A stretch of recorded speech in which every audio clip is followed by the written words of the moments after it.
hoje o Federal Reserve também decidiu sobre os juros lá nos Estados Unidos. O Banco Central americano reduziu as taxas em 0,5 ponto percentual. Em entrevista após a decisão, Jerome Powell, presidente do Fed, deixou a porta aberta para possíveis ajustes nos juros. Segundo ele, a instituição estará de olho na inflação, no mercado de trabalho e na atividade econômica.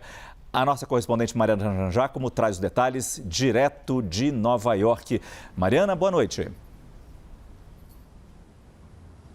Oi, Márcio, boa noite a todos. Márcio, esse foi o primeiro corte nas taxas de juros aqui nos Estados Unidos desde março de 2020, um corte de 0,5 ponto percentual, levando então as taxas para o patamar entre 4,75% e 5%. Ainda assim, as taxas mais altas desde 2007. O que isso significa na prática para a população aqui? Que emprestar dinheiro pegar dinheiro emprestado, aliás, fica mais barato. Então, cartão de crédito, empréstimo estudantil, tudo isso. E por que o Fed tomou essa decisão? Porque viu sinais da economia de que está tudo indo para o caminho exatamente que o Federal Reserve quer, ou seja, de manter a inflação abaixo dos 2 pontos, abaixo de 2%. Então, o Federal Reserve tomando essas medidas, aumentando as taxas de juros depois de a inflação atingir um nível recorde no verão de 2022, na metade do ano de 2022 aqui nos Estados Unidos. Agora, o desafio a partir desse momento é você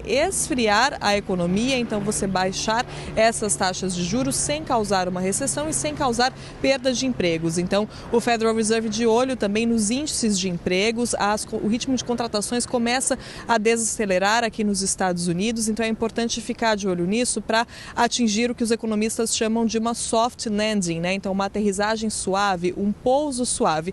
E é claro que não tem como a gente deixar de falar da parte política em ano de eleição. O Banco Central fala muito sobre a questão da independência dos governos, mas é claro que essa notícia de hoje foi comemorada pelo presidente Joe Biden, já que a economia foi o calcanhar de Aquiles dele. O mandato de Biden sofreu muito por causa dessa inflação recorde e agora, na verdade, esses indícios que o Federal Reserve viu suficientes para começar a baixar as taxas de juros não se devem só ao que o Federal Reserve fez antes, do aumento das taxas de juros, mas também de uma recuperação dos estragos causados pela pandemia. Então, Joe Biden comemorou essa decisão do Fed de hoje e Donald Trump acusou disse que era certo que o Federal Reserve faria isso. Donald Trump que falou muito sobre a diminuição, corte das taxas de juros enquanto era presidente dos Estados Unidos. É claro, tudo acaba virando político, ainda mais em ano de eleição, então os dois cada um tentando explorar essa notícia de hoje de alguma forma a seu favor, Márcio.